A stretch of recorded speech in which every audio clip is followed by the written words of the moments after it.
हमारे चैनल सुनो जिंदगी की कहानी में आपका स्वागत है। राधा देवी एक गृहिणी थी और अपने बेटे रोहित के लिए दुनिया की सबसे प्यारी माँ थी। वह उसे हमेशा बच्चा ही समझती थी, चाहे वह कितना भी बड़ा क्यों ना हो जाए।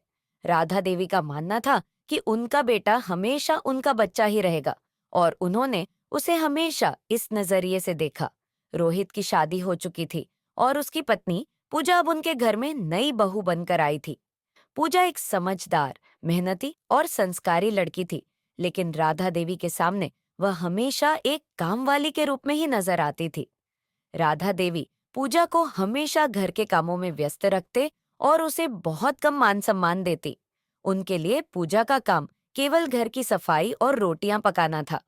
एक दिन राधा देवी ने पूजा से कहा, तुम अब घर की बहू हो, तुम्हें घर के काम अच्छे से करने चाहिए। क्या तुम कभी ये समझ पाओगी कि घर का काम कितना कठिन है?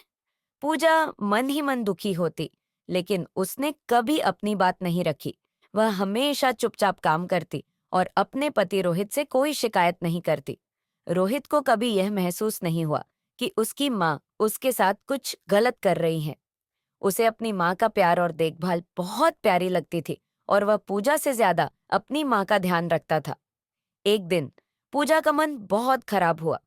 वह सब कुछ सहते सहते थक चुकी थी।